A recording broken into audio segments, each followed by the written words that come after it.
Hello හැමෝටම අද ඔන්න මේ පුඩිමෑන් අපේ කිව්වා දැලක් හම්බුණා කියලා ඊට පස්සේ මේ දැලක් දාන්න ආවේ. මේ හරියෙන් තමයි දාන්නේ. මොකද්ද පුඩිමෑන් ප්ලෑන් එක දැන් කොහෙටද දැල එලන්නේ? හා මේ පැත්ත එලවලා ඔව් ආට වට කරමු මේ පැත්ත. මේ පැත්තට වට කරන්නේ. ඒ කියන්නේ මේ පැත්තට. හා මේ පැත්තේ ශාල් එලවලා ඔව් වට කරමු. ඉතින් මේ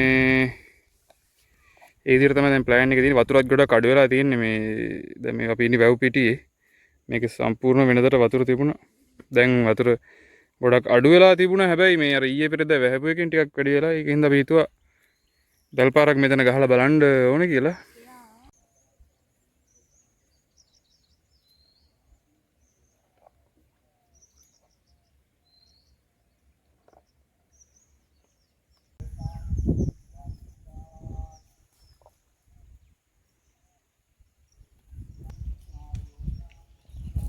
ඔය දිවිල්ල අර හයිලයිට් එක ඉවරයි.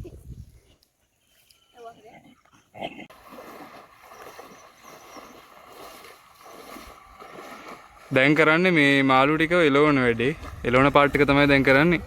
දැන් මේ හරියේ මේ දැල ඔක්කොම එලලා තියෙන්නේ. දැන් මෙහෙන් එලවගෙන එනවා. ඊට පස්සේ මෙහෙන් වට කරනවා කියලා තමයි කිව්වේ. බලමු මොකද කරන්න කියලා. දැන් මේකේ මේ මට බයින්න එපා පොඩි උන් දෙන්නෙක් ධම්මල විරලාම දැරෙලනවා මෙහෙමයි කියලා. මොකද මේ මෙයාලට මට වැඩිය හොඳට අත්දැකීම් තියෙනවා මේක වැඩේ ගැන. මේ මොකද එයාලා දැල් එලලා නම්මනම් කරලා තියෙනවා. මේ ඉතින් මට වැඩිය යාලට හොඳට අත්දැකීම් තියෙනවා. සමහර කෙලට මම ගිහිල්ලා මේ එයාලගේ වැඩේට බාධාවක් වෙන්න පුළුවන් හින්දා තමයි මම ගොඩින වීඩියෝ කරන්නේ. ඒකින්ද මේ මට බයින්න එපා මෙහෙමයි කියලා.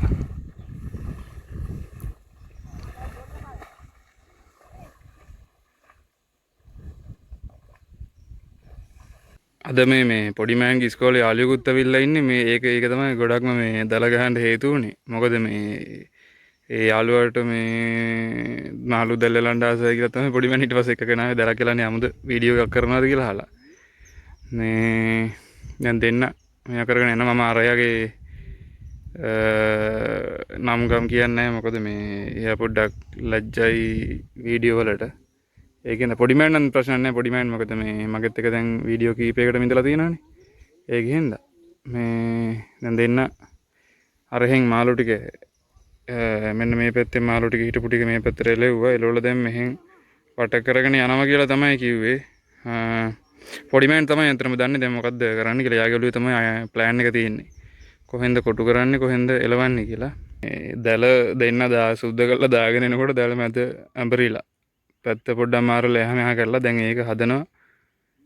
දැන් හරි පැත්තට දාගන්න එපේ.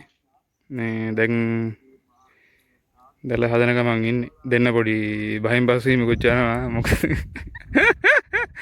පොඩි මෑ දෙන්න පොඩි බහින් බස් වීමකුත් යනවා. මොකද මේ දැන් හොඳටම අවුව මම හිතන්නේ දැන් 12යි වෙලාව. හොඳටම අවුවට වෙලාව. ඉතින් පොඩ්ඩක් කේන්ති යනවා වැඩි දෙන්නට. දැන් මොකද පොඩි මෑන් දැන් ඔය කරන්නේ උතන? දැන් මෙතන හයියෙන් අදපුවා මාළු යනවනේ. හා ඒ නිසා හිමින් ගන්න ඕන දැල. ඒ කියන්නේ මාළුන්ට තේරෙන්නේ නැති විදිහට තමයි ඇදලා ගන්න ඕනේ. හයියෙන් ගන්න මාළු යනවනේ. හයියෙන් ගස්සලා ගත්තොත්. දැන් ඔක්කොම දැල එලලා තියෙන දැලේ මේ අනිත් කෙරෝලෙන් තමයි දැන් ඔය අදින්නේ මෙහෙට. බලමු දැන් මොකද වෙන්නේ කියලා. මොකද පොඩි මෑන් තමයි මේක ගැන දන්නේ හරියටම සම්පූර්ණ විස්තරය. දැන් අර වටේම මෙහෙන් වටේම එලලා තියෙන්නේ. එලලා මේ කෙරෝලෙන් අදිනවා. අනිත් කෙරෝල ගෙටයක් ගහලා තියෙන්නේ. ඒක අදින සිස්ටම් එකක් තියෙනවා. මේක දන්නේ නැති කෙනෙක් එහෙම ආවොත් බෑ. එයා ගස්සලා ඇද්දොත් එහෙම මාළු යන්න පුළුවන් නේ. හිමින් ගන්න ඕන. නැත්තම් කේස්. පොඩි මෑන් තාම පොඩි වුණාට මාළු ඇල්ලීමේ හොඳ ප්‍රවීණයෙක්. දැන් මෙතන මේ දැන් දැල එලලා දැන් මේ පැත්තේ කොනත් මෙතනට ගෙට ගැහුවා. අනිත් පැත්තේ කොනත් ගෙට ගැහුවා. දැන් දර දිගේ යනවා. මේ මොකද යටින් සමහරක් වෙලාවට ඉස්සිලා තියෙන්න පුළුවන්. ඊට අමතරව මොන පැටලිලා තියෙන්න පුළුවන්. එතකොට එහෙම වෙලා තියෙන වෙලාවක දැල මෙයා කරොත් එහෙම මාළු ඒ වගේ තැන්වල යන්න පුළුවන් හින්දා දැන් මේ කරන්නේ දැල දිගටම මේ චෙක් කරගෙන යනවා මොනවා හරි වෙලාද මාළු වැදිලාද. ඒක තමයි දැන් ඔය කරන්නේ අතන. ඒකටත් හොඳ ඉවසීමක් තියෙන්න ඕනේ. ඒ වැඩේ කරගෙන යන්න ඉවසීමක් වගේ මම හිතන හොඳ දැනුමක් තියෙන්න ඕනේ. මොකද ඒක තේරෙන්න ඉපේ. මේ දැන් ඒක තමයි දැන් ඔය කරන්නේ දැල පරීක්ෂා කරගෙන යනවා.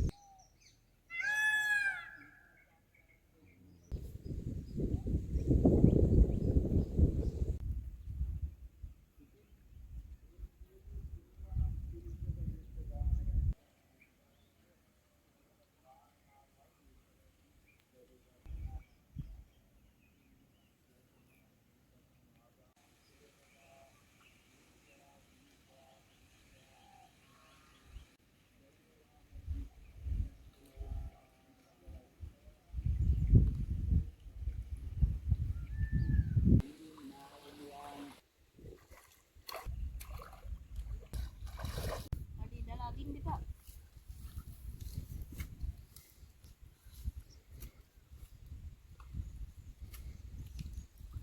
දැන් මාළු 4 දිනක් අහුණා පළවෙනි දැල් පාරෙන්. මේ දැන් මොකද පොඩි මෑන් තාත්තේ මොකද? අදට හොඳයිද? 4 දිනක්. ෂේප්ද? කොහමද දැන් තව පාරක් ගහනවා ඉන්නේ? තව 4ක් ගහන්න ඕනේ. දැන් මේ පොඩි මෑන්ලා දැන් දැල ගහලා ඒක අකුල වල ඉවරයි පළවෙනි දැල් පාඩුව. ඊට පස්සේ දැන් දෙවෙනි දැල් පාඩුව තමයි යන්නේ. ඊට පස්සේ මේ පොඩි මෑන් දන්න එක්කෙනෙක් ඇවිල්ලා යත් පොඩි සපෝට් එකක් දෙනවා අර පැත්තෙන් මේ දැල ඒ පැත්තට අරගෙන යන්න. මොකද පොඩි මෑන්ට ඒ පැත්තට යන්න බෑ. ඒ පැත්ත ගොඩක් ජඹුරයි. මේ ජඹුර වැඩි හින්දා ඒ පැත්තට අරන් යන්න බෑ දැල. ඉතින් මේ අරයා පොඩි සපෝට් එකක් දෙනවා. අර ඇතිනම් වලට පේනවද දන්නේ අර මෙන්න මේ හරි. ඈත ඉඳන් මේ එයා ඒ පැත්තට අරන් යනවා පොඩි මෑනුයි යාළුවයි මෙන්න මේ පැත්තෙන් දැල ඉතුරු කොන අරගෙන යනවා. අර දැල් පාඩුවෙන් මාළු 4 දෙනෙක් වගේ වෙදින මම හිතනවා මේකෙන් පොඩ්ඩක් මාළු ටිකක් කවර් වෙයි කියලා. මොකද අර සීමාවට යන හින්දා මොකද ඒ සීමාවට මම හිතන්නේ මටවත් යන්න බැරි වෙයි. දැන් දෙවෙනි දැල් පාඩුව තෙරලා තියෙන්නේ. දැන් ආයි අර වගේම මේ දැල වටේට යන්න ඕනේ රවුමක් දැල චෙක් කරගෙන යන්න ඕනේ මාළු වැදිලා ඉන්නවද ආයි මොන හරි පැටලිලා තියෙනවද ඉස්සිලා තියෙනවද ඒ වගේ බලාගෙන යනවා. දැන් මේ ගොඩක් දෙනෙක්ට හිතෙන්න පුළුවන් මේ පොඩි අය ඇයි මෙහෙම කියලා. ගමේ ජීවිතේ එහෙම තමයි මේවා සාමාන්‍ය දේවල්. මොකද මේ දැන් මෙයාලා අද දැන් ඉරිද දවසක තමයි මේක රෙකෝඩ් කරන්නේ. ඇත්තටම ඉරිද දවසක තමයි රෙකෝඩ් කරන්නේ. එතකොට ඉස්කෝල නිමාඩු දවසට ඉතින් මෙයාලා මෙහෙම පොඩ්ඩක් ඉතින් ආතල්ලයක් ගන්න වෙලා මාළුවෙක් අල්ලනවා. ඔය වගේ බාහිර ක්‍රියාකාරකම් විදිහට තමයි මම මේක දකින්නේ. මේකින්ද කවුරුත් නිකන් අර පැනික් වෙන්න එපා. මේ ඇයි මේ ළමයි මාළු අල්ලන්නේ පොඩි ළමයිනේ අරකයි මේකයි කියලා. ගමේ ජීවිතේ මෙහෙම තමයි. මොකද ළමයි මමත් ඉතින් ඒක හිතනවා. මොකද මෙයාලා මාර ස්ට්‍රෝං අපිට වැඩිය. මොකද ස්ට්‍රෝං කියන්නේ මේ මෙන්ටලි වගේම ෆිසිකලි දෙකම ස්ට්‍රෝං. මොකද මේ මෙයාලා එහෙම කොටු වෙලා නැහැ. මෙයාලා ගොඩක් වෙලාවට මේ කොටු වෙලා නැහැ ෆෝන් එකවත් කම්පියුටර්ස් එකවත් ටෙක්නොලොජි එකවත්. මෙයාලා එහෙම කොටු වෙලා නැහැ රාමුවකට. මෙයාලා ඉතින් වැව් වලයි ගස් කොළන් එකයි තමයි මෙයාලා ජීවත් වෙන්නේ. ඒක හින්දා මේ කවුරුත් ඒක ගැන ලොකුවට මේ වද වෙන්න එපා. මේ ගමේ වුණාම මේක සාමාන්‍ය දෙයක්. සාමාන්‍ය දිනදා ජීවිතේ දෙයක් ඉතින්. ඒක මම මතක් කරනවා. මොකද නැත්තම් මේ සමහර අය ඉන්නවා එයාලා ගොඩක් මේ වගේ දේවල් වලට මම දැකලා තියෙනවා පැනික් වෙනවා. ඉතින් මේ ඒක මම මේක පැහැදිලිව කිව්වේ. අනික තමයි මෙයාලා මේ රැකියාවක් ජීවනෝපායක් වන්න මේ කරන්නේ. මෙයාලා මේ පොඩ්ඩක් ආතල් එකට වගේ තමයි මේ වැඩේ කරන්නේ. මොකද නිමාඩු දවසේ යාළුවෝ දෙන්න එකතු වෙලා ඉවරලා දැලක් අරගෙන ඇවිල්ලා වැවේ දැලක් ගහලා මාළු වලින් එක පොඩි විනෝදාංශයක් විදිහට තමයි මේක කරන්නේ. නැතුව මෙයාලගේ මේ ජීවනෝපාය නෙමෙයි මේක. මාළුවෙක් වැදිලා තියෙනවා පොඩි මෑන්ට. මාළුව විසික් කරා. මාළුව මෙන්න ආව මෙතෙන්ට.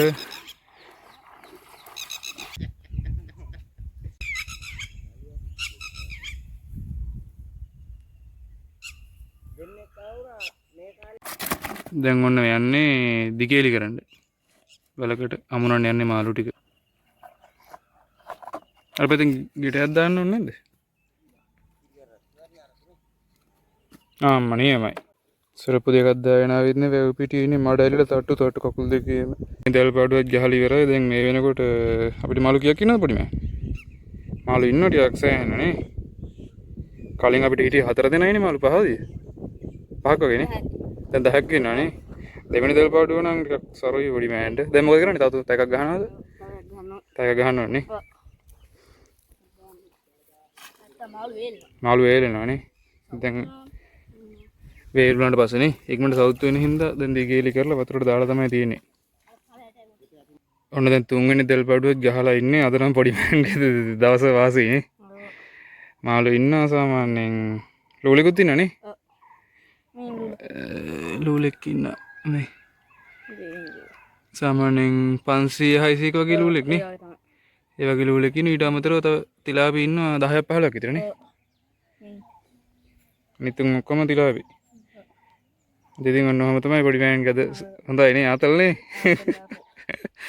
හැබැයි සුළුපටු මාංශයක් නෙමෙයි ඉතින් වෙලා තියෙන්නේ. මේ නාලා ඉන්නේ කෙලින්ම ආවේ මේ සම්පූර්ණ තෙතපරත වෙලා මාර ගේමක් ඉතින්නේ. ආතල් එකෙන් කෙරුවට ඉතින් ආයි. ඔය විදිහට තමයි ඉතින් අද වීඩියෝ එක අවසන් වෙන්නේ. ඉතින් කොහොම හරි මාළු ටික අල්ලගත්ත පොඩි මෑන් මං හිතන්නේ යාලට කණ්ඩ ඇති වෙයි මේ ප්‍රමාණය. ගෙදර කෑම සඳහා තමයි ඉතින් ඔය අරන් යන්නේ. ඉතින් මේ මම හිටියා මම නතර වුණා මොකද මේ වැව් පිටියට මෙතන හොන සිග්නල් තියෙනවා මගේ වීඩියෝ එකක් තියෙන අප්ලෝඩ් කරන්න මට පහුගිය ටිකේ වීඩියෝ දාගන්න බැරි වුණා මේ මොකද සිග්නල් පොඩි ප්‍රශ්න තිබුණා ඉතින් මේ මම නතර වුණා එයාලා ගියා ඉතින් එහෙම තමයි බලමු ඉස්සරහට තව වීඩියෝ ටිකක් අරගෙන ඉන්න තියෙනවා මාළු වලනේ වගේ එහෙනම් අද අපි ගිහලා එන්න මතක් කරලා subscribe කරලා නැති අය අනිවාර්යෙන් යට තියෙන subscribe button එක click කරන්න ඊට අමතරව මම වීඩියෝ එකක් දාපු ගමන් ඔයාලට notification ඉක්මනට ගෙන්න ගන්න ඕන නම් ඊට එහාපැත්තේ තියෙන subscribe එකට එහාපැත්තේ තියෙන bell icon එක click කරලා ඒකේ all දාන්න notification all දාගන්න. එතකොට මේ මම වීඩියෝ එකක් දාපු ගමන් notification එනවා. මොකද අර සමහරක් අයට notification එන්නේ නැති ප්‍රශ්නයක් තිබුණා. එහෙම කරොත් ඔයාලට notification ඉක්මනට ගෙන්න ගන්න පුළුවන්. එහෙනම් අද අපි ගිහිල්ලා එන්න අලුත් වීඩියෝ එකකින් අලුත් විදිහට හම්බ වෙමු. එහෙනම් හැමෝටම ජය වේවා.